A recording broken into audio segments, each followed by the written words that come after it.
आप सभी को मेरा प्यार भरा नमस्कार। मैं शैलेश कुमार, स्वागत है आप सभी का आपके अपने यूट्यूब चैनल एस्का इंग्लिश क्लासेज में। मेरे प्यारे दोस्तों, आज की जो क्लास है एडम्स एंड फ्रेज है, ठीक है जी। ग्रामर भी कराए थे, कुछ वोकेबुलरी भी कराए थे, ठीक है। और एडम्स एंड फ्रेज ये आपको हेल्प करेगा इंग्लिश में स्कोर करने में, ठीक है। कोई भी कॉम्पिटिटिव एग्जाम हो, बैंक हो, एसएससी हो, या कोई भी कॉम्पिटिटिव एग्जाम जिसमें इंग्लिश पेपर का क्वेश्चन आता है, ठीक है। और इंग्लिश बोलने में, इंग्लिश लिखने में हर जगह हेल्प मिलेगा। तो आइए इसे सुनिए, सीखिए और समझिए। एक बार सुनिएगा हमेशा याद रहेगा, इसलिए वीडियो लेक्चर में शुरू से अंत तक बने रहिए, टोटल याद हो जाएगा आपको, ठीक है जी। आइए देखिए, देखिए पहला है क्या, एन ओल्ड फ्लेम, ठीक है जी। क्या होता है, long time love. Hindi meaning देखिए, पुराना प्यार। पुराना प्यार, पुराना प्यार का मतलब जानते हैं क्या? अगर आप 8 9 में पढ़ते होंगे क्लास में, और उसी टाइम में किसी से आपको प्यार हो गया, ठीक है। उसके बाद आप 12th किए, 10th किए, 12th किए, फिर ग्रेजुएशन के आगे कंपटीशन का तैयारी करने के लिए, और इतने दिनों के बाद अगर कहीं वही मिल गई तो क्या है, वो आपके लिए पुराना प्यार है। समझ रहे हैं ना, लॉन्ग टाइम लव, पुराना प्यार। बहुत आदमी के साथ ऐसा होता है, ठीक है जी। तो होगा क्या, आप जिस टाइम में 10th किए, जब आप कंपटीशन का तैयारी कर रहे हैं, तब तक तो उनका शादी भी हो जाएगा, बाल बुदरू भी हो जाएगा, ठीक है जी। अब बहुत दिन के बाद मिलिएगा तो क्या होगा, थोड़ा सा तो मुस्कान आएगा आपके चेहरे पे कि मेरे साथ पढ़ती थी, देखिए आज कितना डेवलप हो गया है, ठीक है जी। तो यहाँ पे देखिए क्या है, Rohit saw his old flame in temple. Rohit ने अपने पुराने प्यार को, है ना, जो पहले वाले थे, उसको कहाँ पे देखा, वो मंदिर में, यस्टरडे, ठीक है, मंदिर में देखा। But prudently avoided eye contact, लेकिन समझदारी पूर्वक क्या किया, प्रूडेंटली का मतलब क्या होता है, समझदारी पूर्वक वह नजर से नजर नहीं मिलाया, क्योंकि वह मंदिर में होगी तो अपने बच्चे के साथ उनके पतिदेव भी होंगे, तो बेचारा कैसे नजर मिलाते, ठीक है जी। तो आपको ये ध्यान में समझना है, ध्यान में रखना है क्या, एन ओल्ड फ्लेम का मतलब क्या होता है, पुराना प्यार। गाना भी सुने होंगे, जाने तेरी जाने मन बचपन का प्यार मेरा भूल नहीं जाना रे, है, ठीक है। इसे याद रखिएगा बढ़िया से, पुराना प्यार। देखिए उसके बाद क्या है, to add fuel to fire. देखिए बहुत ही शानदार फ्रेज है, बहुत बार एग्जाम में भी पूछा गया है, और इंग्लिश बोलने में भी हमेशा यूज होगा आपको, क्योंकि भले ही इसका इंग्लिश मीनिंग अभी तक आप नहीं जानते होंगे, लेकिन हिंदी तो आदमी हमेशा बोलता ही है। अभी जब बताएंगे मीनिंग तो आप तुरंत समझ जाइएगा। दो आदमी झगड़ा करते रहता है, तीसरा आता है तो क्या होता है, मैटर और बढ़ जाता है। आप क्या बोलते हैं, वो आया ना तो आग में घी डाल दिया, नहीं तो इतना मैटर नहीं होता, वही होता है क्या, to add fuel to fire, आग में घी डालना। आग में घी नहीं डाला जाता है, किसी मैटर को आके आलतू फालतू बोल के और बढ़ा चढ़ा के मैटर को बढ़ा देना, ताकि और जोर से लड़ाई हो, एकदम फाइट चले दोनों तरफ से, समझ गए। तो वही चीज है, to add fuel to fire क्या है इंग्लिश में meaning, to say something that make people react more strongly. अगर दो आदमी है, ठीक है, दोनों आदमी के बीच में किसी मैटर को लेकर डिस्कस हो रहा हो, तीसरा आया कुछ ऐसा बात बोल दिया कि दोनों में क्या हुआ, मैटर और बढ़ जाए, मारपीट शुरू हो जाए, है ना, जोर से। तो वही होता है, हिंदी में आप हमेशा बोलते होंगे आग में घी डालना।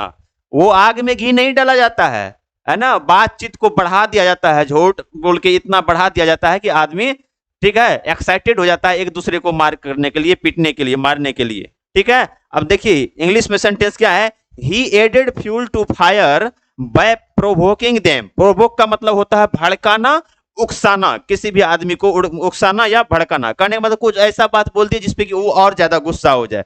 ही एडेड फ्यूल टू फायर, ठीक है, by provoking them to attack the principal's chamber. Principal's chamber कहता है वह आया और उसको आदमी को कुछ ऐसा बात बोला कि वह प्रिंसिपल के चैम्बर में जाके क्या क्या अटैक करने लगा। कुछ दिन पहले हुआ था एक घटना, किसी यूनिवर्सिटी का था, कॉलेज का भी था।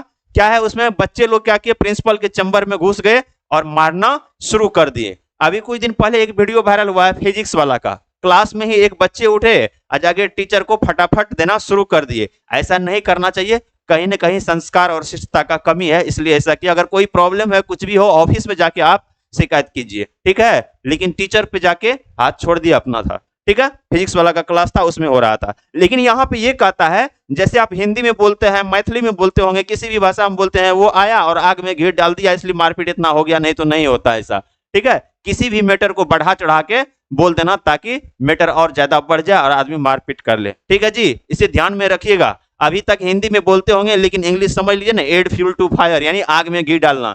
आइए तीसरा देखिए क्या है, एट डेगर्स ड्राउन, ठीक है, ग्रेट इनमिटी, शत्रुता, जानी दुश्मन, बहुत बड़ी दुश्मनी, एक दूसरे के लिए बहुत बड़ी दुश्मनी, ठीक है जी।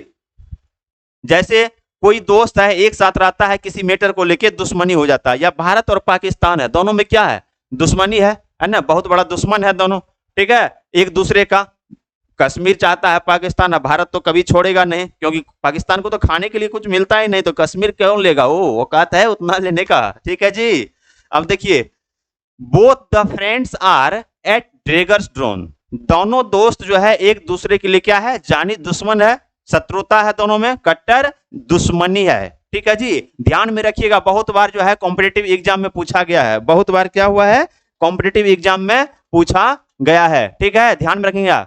Eight daggers drawn, at daggers drawn, सुनिए, जितना बार बोलते हैं उतना बार सुनिए, आपको सुनते सुनते याद हो जाएगा। एट डेगर्स ड्रोन, ठीक है, शत्रुता या जानी दुश्मन, ठीक है, एक दूसरे के बीच में जो है दुश्मनी होता है। अब देखिए क्या है, एप्पल पाई ऑर्डर, ठीक है, इसका मतलब क्या होता है इंग्लिश में, देखिए परफेक्ट ऑर्डर, कोई भी ऐसा चीज हो जिसको कि आप एक ऑर्डर में रखते हैं, जैसे पहले 1 आया 2 3 एक ऑर्डर में, कोई स्टूडेंट ही है कहीं खड़ा है, एक ऑर्डर में खड़ा है, या आपके घर में बुक है, एक टेबल है, तो उस टेबल पे बुक को ऑर्डर में रखे हुए हैं, एक जगह कॉपी रखा हुआ आपका, एक जगह बुक रखा हुआ है, ठीक है, एक जगह डिक्शनरी रखा हुआ है, फिर एक जगह कलम रखे हुए हैं, तो क्या हुआ, एप्पल पाई ऑर्डर, एक ऑर्डर में रखा हुआ है, या कपड़ा ही है तो कपड़ा को फोल्ड करके रखे हुए हैं, ठीक है जी, एक ऑर्डर में, एक क्रम में सारी चीज रखा हुआ है। एप्पल पाई ऑर्डर का मतलब होता है परफेक्ट ऑर्डर। देखिए हिंदी मीनिंग क्या है, पूर्ण रूप से व्यवस्थित, और व्यवस्थित रूप से अगर घर में कुछ रखते हैं क्या होता है, अच्छा लगता है, इसलिए कहा गया है व्यवस्था ही घर की शोभा है और प्रेम ही घर की प्रतिष्ठा है,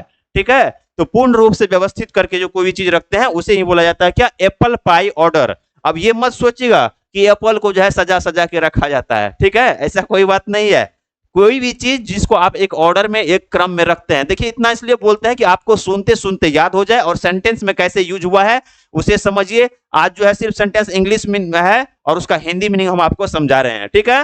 Rani always keep her clothes and books in apple pie order, Rani हमेशा अपने कपड़े को, ठीक है, और अपने बुक को व्यवस्थित ढंग से रखती है, सजा के रखती है, कहां पे, अपने रूम में, समझ गए। अब क्या है, नेक्स्ट है, at sixes and sevens in disorder, अस्त व्यस्त, अस्त व्यस्त या बिखरी हुई।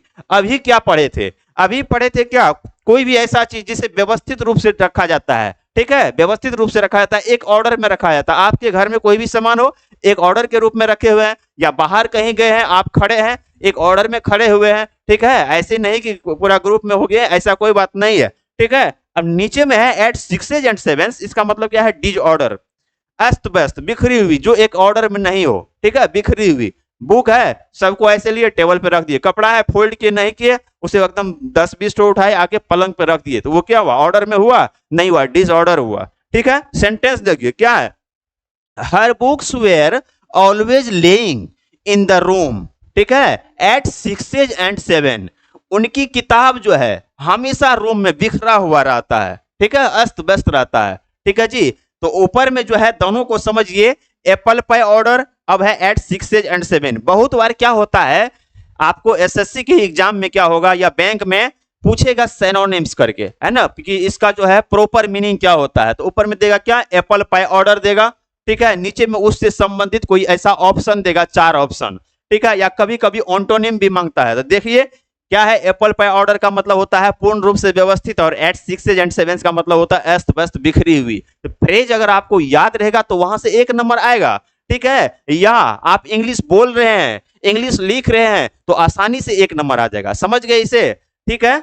आइए आगे देखिए, शुरू से अंत तक बने रहिए, जब वीडियो लेक्चर को शुरू से अंत तक देखिएगा तो आपको सुनते सुनते याद हो जाएगा। ये इंस्टाग्राम का रील्स नहीं है कि 1 मिनट देखे, मजा लिए, चल गए, ठीक है। दुनिया का हर वो चीज जो इंस्टेंट प्लेजर देता है, पल भर का खुशी देता है, वो कभी सफलता की ओर नहीं ले जाती है, ठीक है। पढ़ाई लिखाई ऐसा चीज है कि दिल, दिमाग और मस्तिष्क तीनों चीज लगाना पड़ता है आपको इसे समझने के लिए, ठीक है जी। तो बढ़िया से देखिए, गौर से देखिए, 1 बार सुनिएगा, 2 बार सुनिएगा, याद हो जाएगा, ठीक है। रील्स देखिएगा, कॉमेडी देखिएगा, आगे आपके एग्जाम में या इंग्लिश बोलने के लिए, इंग्लिश लिखने के लिए कभी कोई जरूरी नहीं पड़ेगा, लेकिन इसका जरूरी हमेशा पड़ेगा, समझ गए। तो आइए इसमें बने रहिए और देखिए क्या है, at the 11th hour at last moment, यानी क्या, मोमेंट का मतलब होता है क्षण या पल, कहने का मतलब क्या, समय, ठीक है, क्या है, अंतिम क्षण में या अंतिम समय में, क्या है, the patient went to the hospital, the patient went to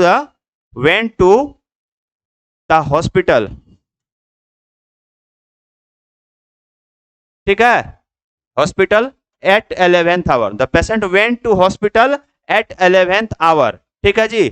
देखिए इसे समझिए, यानी कि पेशेंट को अंतिम समय में जब उसका स्थिति बहुत ही खराब हो गया, उस समय में क्या हो गया, कहां पे ले जाया गया, हॉस्पिटल ले गया। तो एट द 11th आवर का मतलब क्या होता है, अंतिम क्षण में, अंतिम समय में, ठीक है।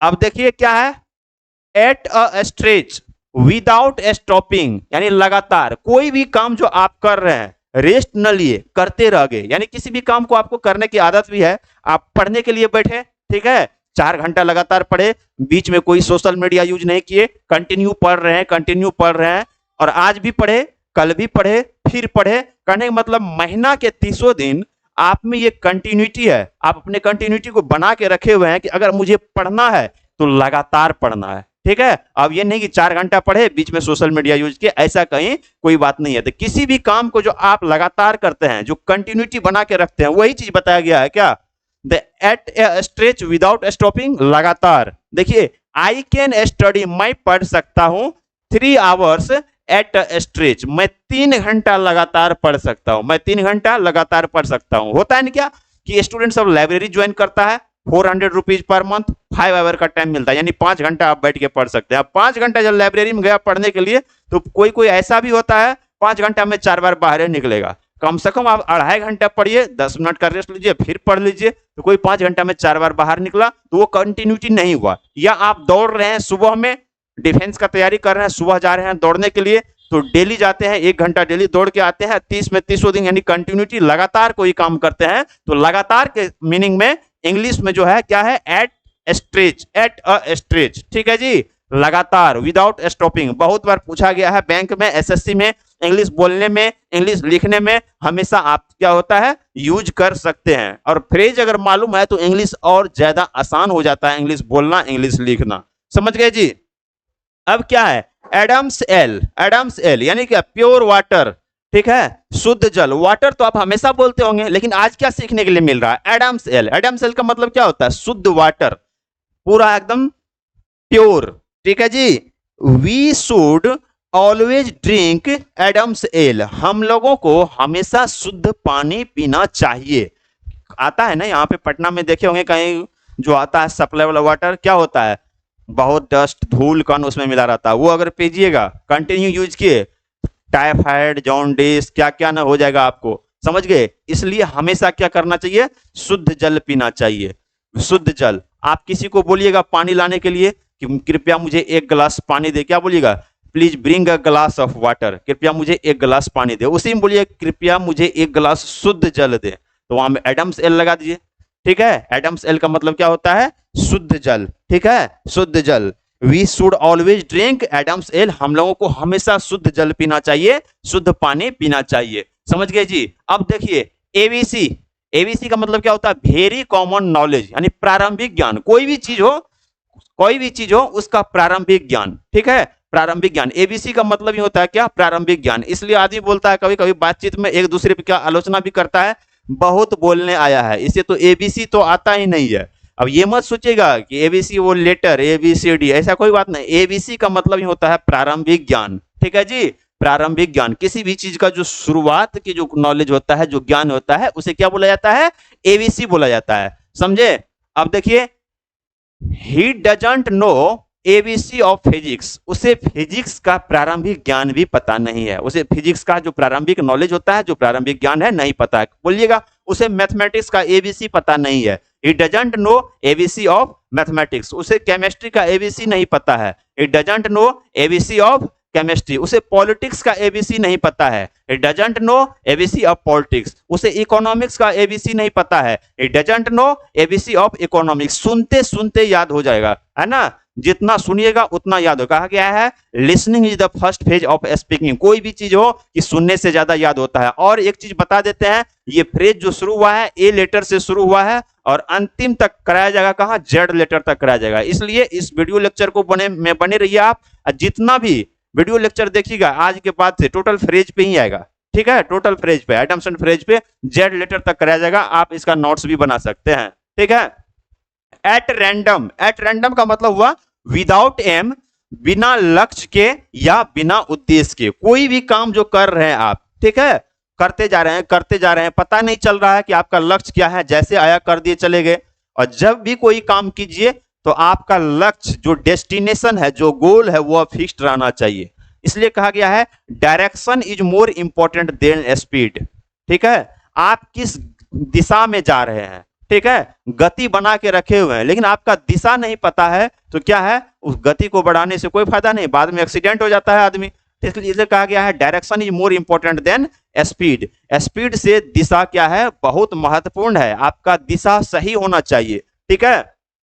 तो एट रैंडम का मतलब होता है बिना लक्ष्य के, बिना उद्देश्य के। आइए सेंटेंस को देखिए, क्या लिखा हुआ है, वाइज मैन, ठीक है, बुद्धिमान आदमी, never start work at random. जो समझदार आदमी होता है, जो बुद्धिमान आदमी होता है, कभी भी अपने काम को एट रैंडम नहीं स्टार्ट करते हैं, बिना लक्ष्य का नहीं शुरू करते हैं। वो पहले अपना एक गोल निर्धारित करते हैं, लक्ष्य निर्धारित करते हैं, और उसके बाद अपने काम को क्या करते हैं, स्टार्ट करते हैं, ठीक है जी। नेक्स्ट क्या है, a bound of contention, a subject of thing of dispute. Dispute का मतलब होता है विवाद, है ना, डिस्प्यूट का मतलब होता है विवाद, उलझन, झगड़ा, ठीक है। अब यहाँ पे क्या है, झगड़े की वस्तु या विषय, कोई भी ऐसा विषय वस्तु हो जहां से उलझन पैदा हो, झगड़ा हो, ठीक है। तो अब देखिए सेंटेंस देखिए क्या है, Kashmir has been a bound of contention for India and Pakistan. Kashmir जो है भारत और पाकिस्तान के बीच क्या है, झगड़े का एक विषय है, ठीक है। इसी को लेकर के हमेशा झगड़ा होता है, इसलिए भारत सरकार हमेशा अपने फोर्स को वहां पे तैनात करके रखते हैं।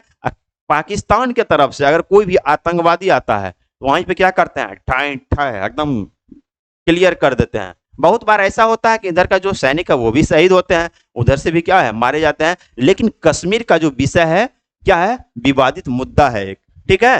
तो अब क्या है, झगड़े की वस्तु या विषय, इसको ध्यान रखिएगा, ए बाउंड ऑफ कंटेंशन क्या होता है, झगड़े की वस्तु या विषय, समझ गए।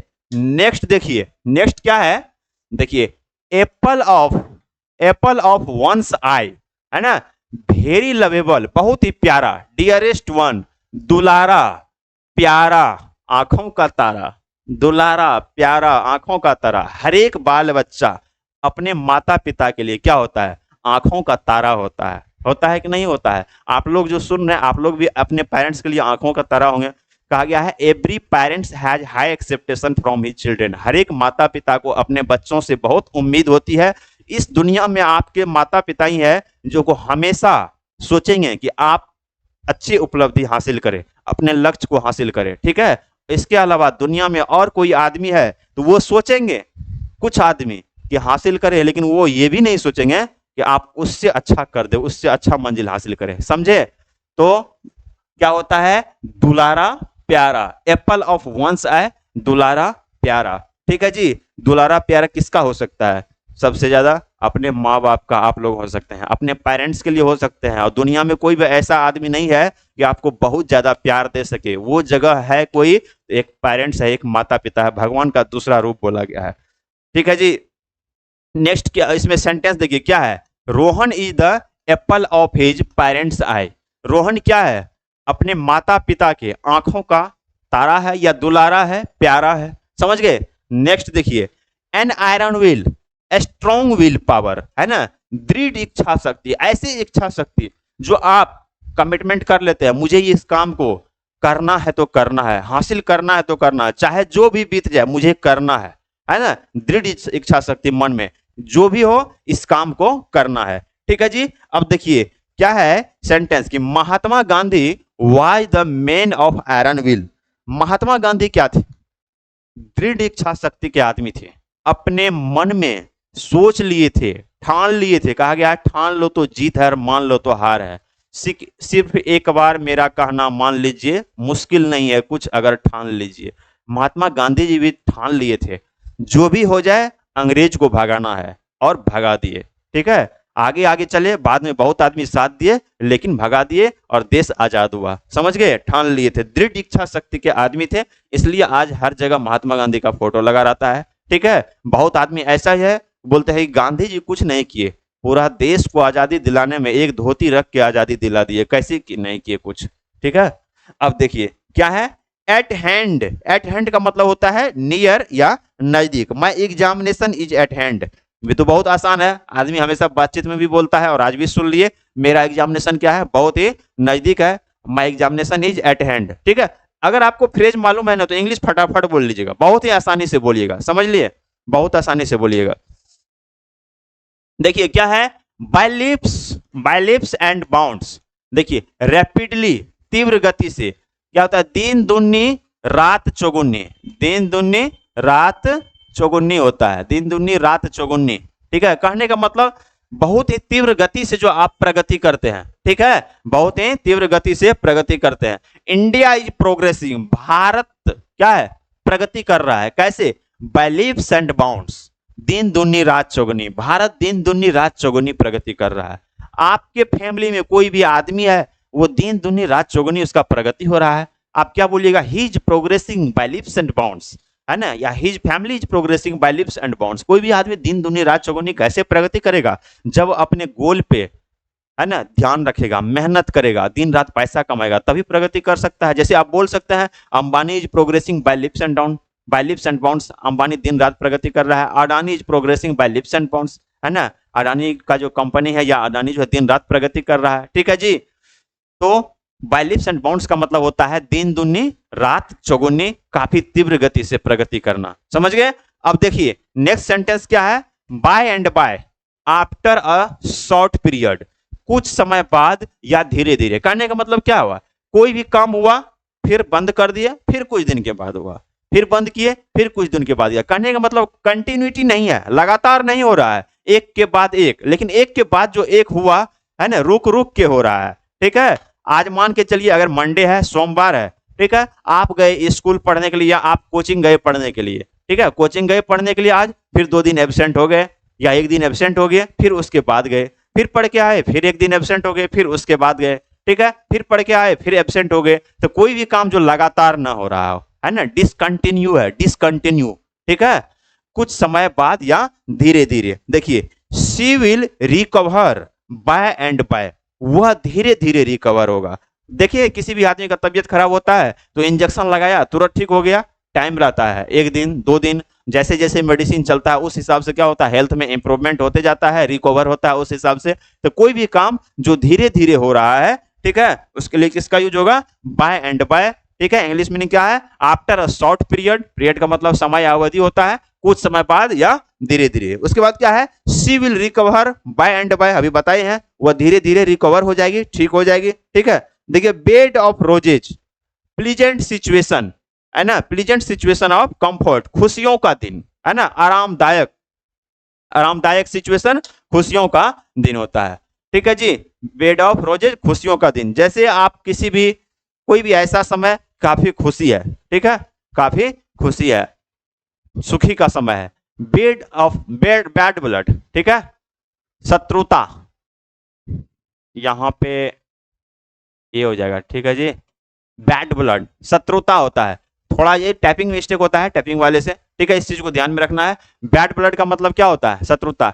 इनमिटी और बिटरनेस, बिटरनेस का मतलब क्या होता है, कड़वाहट। जैसे आप हैं, आपके भाई हैं, या आप हैं, आपके दोस्त हैं, दोनों के बीच में किसी भी छोटी मोटी बात को लेकर मन मुटाव हो, बातचीत नहीं हो रहा हो, है ना, ठीक है, क्या है, एक भावनात्मक जुड़ाव ना हो, भावनात्मक अलगाव हो, ठीक है, मन मुटाव उसी को बोला जाता है। मनोभाव जो है एक दूसरे का मिलता जुलता ना हो, एकदम शुद्ध हिंदी भी समझिए और शुद्ध इंग्लिश भी समझिए कि एक दूसरे का मनोभाव मिलता जुलता नहीं हो, बिटरनेस होता है, एनिमिटी होता है। There is a bad blood, there is a bad blood between 2 families due to land dispute. देखिए ये तरोताजा घटना का है, जमीनी विवाद के चलते दोनों आदमी के बीच में, 2 फैमिली के बीच में क्या है, दुश्मनी हुआ। अभी यूपी के बलिया का क्या है, एक घटना है, जिसमें एक तरफ दुबे जी थे और एक तरफ यादव जी थे। कोई पॉलिटिकल बात नहीं है, जो तरो सेंटेंस जो है इसमें समझा रहे हैं कि सेंटेंस जो है वर्तमान मैटर से जुड़ा हुआ है, ठीक है। जो आप लोगों को बताया है क्या है, जमीनी विवाद था। इस जमीनी विवाद के चलते क्या हुआ,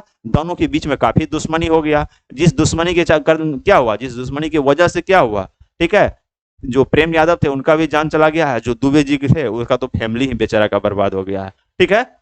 तो अब यहाँ पे है क्या, there is bad blood between two families, दो फैमिली है, दोनों फैमिली के बीच में क्या है, दुश्मनी है। और यहाँ पे देखिए फैमिली नहीं फैमिलीज लिखा हुआ है, तो फैमिली का प्लुरल है, वो क्या होता है, अगर कोई भी ऐसा नाउन जिसके अंत में वाई लगा रहता है तो वाई के पहले अगर कॉन्सोनेंट आता है तो वाई को हटा करके IES लगा जाता है। जैसे स्टोरी का स्टोरीज होता है, डिक्शनरी का डिक्शनरीज होता है, ये नाउन का क्लास में बताया जाएगा, ठीक है।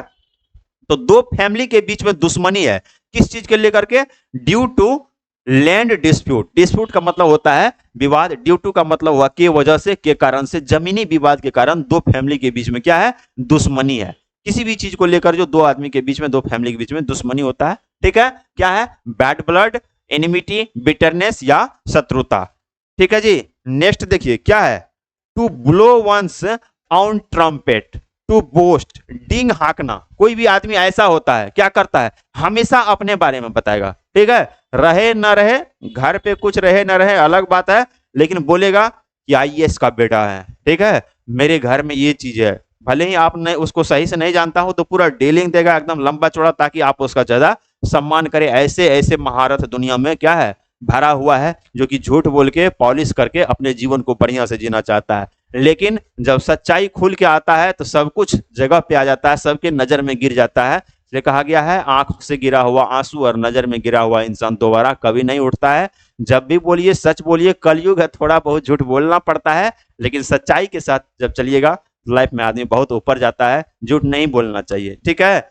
नेक्स्ट क्या है इसमें देखिए, सेंटेंस में देखिए क्या है, सम लीडर्स, कुछ नेता, ब्लो देयर ऑन ट्रम्पेट, अपना डिंग हाँकते हैं, पॉलिश मारते हैं बात पे, but we know the reality, लेकिन हम लोग उसके रियलिटी को जानते हैं, वास्तविकता को जानते हैं। कब, जब चुनाव आता है। भाइयों बहनों मित्रों, प्रत्येक साल 2 करोड़ रोजगार दिया जाएगा, ठीक है, प्रत्येक साल 2 करोड़ रोजगार दिया जाएगा। बिहार को 1,25,000 का पैकेज दिया जाएगा। भाषण नहीं दे रहे हैं, ऐसा जो नेता लोग वादा करते हैं, ठीक है। आप लोग किसी पॉलिटिकल पार्टी से नहीं जोड़िएगा, समझा रहे हैं, ओनली एकदम यहाँ पे समझाने का मैटर है, ठीक है। मेरा पॉलिटिकल लीडर से, पार्टी से कोई लेना देना नहीं है। तो to blow one's on trumpet क्या है, डिंग हाँकना। Some leaders blow their own trumpet but we know the reality. बहुत ऐसे नेतागण है जो अपने क्या करते हैं, पूरा डीलिंग देते हैं, भाषण देते हैं, ठीक है, लेकिन हम लोग वास्तविकता को जानते हैं, ठीक है। क्योंकि नेताजी जब भी चुनाव आता है तो बड़े बड़े वादे करते हैं, ठीक है, रोड बनेगा, बिजली मिलेगी, फ्री मिलेगी, नौकरी दिया जाएगा, ठीक है, इतना पैसा आएगा, लेकिन ऐसा कहीं कुछ नहीं होता है। याद रखिएगा, इश्क और इलेक्शन में किए गए वादे कभी पूरे नहीं होते हैं, समझे। इश्क और इलेक्शन में किए गए वादे कभी भी पूरे नहीं होते हैं। आइए नेक्स्ट देखिए, देखिए break the ice, to break silence by speaking fast. इसका मतलब क्या होता है जानते हैं जी, हिंदी नहीं लिखा हुआ है लेकिन समझिए होता है क्या, चुप्पी तोड़ना। चुप्पी तोड़ना का मतलब क्या, कोई भी आदमी या कोई नेता हो, कोई भी आदमी हो जो बिल्कुल साइलेंस हो, एकदम शांत हो, कोई भी मैटर आया बोल ही नहीं रहे हैं, बोल ही नहीं रहे हैं, लेकिन बहुत लंबे समय बाद तब फिर उस पर बोले, ठीक है। जैसे अपने प्रधानमंत्री मोदी जी हैं, नरेंद्र मोदी जी माननीय प्रधानमंत्री जी हैं, कोई ऐसा मैटर है तो बेचारा अपने काम में बहुत सारा व्यस्त है, ठीक है, जो विदेश जाते हैं, अपने इंडिया में बहुत सारा काम है, बिजी रहते हैं, तो कोई ऐसा मैटर आता है जिसपे कि बोलने का उसको कम समय मिलता है तो बहुत लेट से बोलते हैं। तो मीडिया वाले क्या बोलते हैं कि भारत देश के प्रधानमंत्री, अपने देश के प्रधानमंत्री नरेंद्र मोदी जी अभी बहुत दिन के बाद इस मैटर पे आके चुप्पी तोड़े हैं, है ना, ब्रेक द साइलेंस, चुप्पी तोड़े हैं, ठीक है जी। तो वही है क्या, ब्रेक द आइस। इंग्लिश में क्या बोल सकते हैं, break the silence by speaking first. कोई भी चीज बोल के जो आप चुप्पी तोड़ते हैं, है ना, मनमोद। कोई कोई आदमी गांव घर में भी होता है ना, कुछ नहीं बोलेगा, बिल्कुल शांत रहेगा, ठीक है, बिल्कुल शांत रहेगा, कुछ नहीं बोलेगा, लेकिन जब बोलेगा तो हो जाता है बवाल। क्या, देखन में छोटन लगे घाव करे गंभीर, वही बात हो जाता है। जब बोलेगा तो ऐसा बात बोलेगा कि वहां से बवाल ही बवाल होता है, ठीक है। जैसे देखिएगा, कोई ऐसा आदमी जो कभी कुछ बोलता नहीं, एकदम बिल्कुल शांत रहता है, बिल्कुल शांत रहता है, कुछ ऐसा आएगा लगेगा बीच में बम फोड़ दिया है। ठीक है, देखिए, ब्लू ब्लड, ब्लू ब्लड का मतलब ये मत समझिएगा कि ब्लड के बारे में फ्रेज है। देखिए क्या होता है, रॉयल, शाही व्यक्ति, कुलीनता, कोई भी ऐसा आदमी जो बहुत ही बड़े फैमिली से हो, ठीक है, जिसको हर टाइप का सुविधा क्या हो, उपलब्ध हो, ठीक है, कहीं कोई किसी चीज की परेशानी नहीं। जैसे अंबानी के परिवार में कोई बच्चा जन्म लिया तो उसको किस चीज का दिक्कत है, अदानी जी के परिवार में कोई बच्चा जन्म लिया किस चीज का दिक्कत है, कांग्रेस परिवार में कोई बच्चा जन्म लिया किस चीज को दिक्कत है, किस चीज का दिक्कत है, नहीं है। अमित शाह जी के परिवार में कोई बच्चा जन्म लिया, कोई दिक्कत है, भगवान सब कुछ दिए है। लालू यादव जी के परिवार में कोई भी चीज है, बच्चा आया, क्या है, या कोई भी आदमी है, किसी चीज का दिक्कत नहीं है, क्या होता है, बहुत बड़े, ठीक है, शाही व्यक्ति, कुलीनता। राहुल गांधी, देखिए इसका अच्छा तो सेंटेंस में भी है, Rahul Gandhi was man of blue blood. Rahul Gandhi क्या है, राहुल गांधी क्या है, एक शाही परिवार के व्यक्ति है। दादाजी प्रधानमंत्री, ठीक है, फिर इंदिरा गांधी जी प्रधानमंत्री, राजीव गांधी उनके पिताजी प्रधानमंत्री, ठीक है, तो क्या है, शाही परिवार से है कौन, राहुल गांधी, ठीक है जी। देखिए इस वीडियो लेक्चर को आप लोग बढ़िया से देखिएगा। और एक चीज क्या बता देते हैं, ए लेटर से शुरू हुआ है, जेड तक कराया जाएगा। अगर कोई भी इसमें कॉम्पिटिटिव एग्जाम की तैयारी कर रहे हैं आप लोग, या इंग्लिश बोलना चाहते हैं, इंग्लिश लिखना चाहते हैं, तो इसे बार बार सुनिए। जिस हिसाब से एक लैंग्वेज में बताया गया है आपको, ठीक है, एकदम जैसे बोला जाता है, बताया गया है, जो गांव घर में लैंग्वेज यूज करते हैं उस हिसाब से है। क्या बताए थे, एड फ्यूल टू फायर, आग में घी डालना। आप तो हमेशा बोलते हैं आग में घी डालना। तो ए लेटर से शुरू हुआ है ना, कहना ये रहा का, ये कहना चाह रहे हैं कि ए लेटर से शुरू हुआ है, जेड तक कराया जाएगा, ठीक है। तो इसमें इसके बाद भी जो वीडियो लेक्चर डाला जाएगा उसको जरूर देखिए। कल भी डाला जाएगा, कल बी डाला जाएगा, हो सकता है सी लेटर से भी हो, तो ए से लेके जेड लेटर तक कराए जाएंगे, ठीक है। तो इसमें क्या है, आप नोट्स भी बनाइएगा बढ़िया से। इस वीडियो लेक्चर को बढ़िया से देखिए, लाइक कीजिए, शेयर कीजिए, अपने दोस्तों को भी शेयर कीजिए और सब्सक्राइब कीजिए। आप सब्सक्राइब कीजिएगा, ठीक है, हम आपके लिए अच्छा अच्छा कंटेंट लाते रहेंगे। बस हम आपसे कुछ नहीं मांगते हैं, लाइक शेयर और सब्सक्राइब। ना मांगू घोड़ा गाड़ी, ना मांगू सोना चांदी, मैं तो मांगू लाइक शेयर और सब्सक्राइब, ठीक है जी। बस इतना कर दीजिए, हम आपके लिए पूरा कंटेंट अच्छा अच्छा लाते रहेंगे। और आप इस वीडियो लेक्चर में, इस चैनल में जुड़े रहिए और सुनते रहिए, अच्छा अच्छा चीज देखते रहिए, ठीक है। Thank you for watching this video lecture.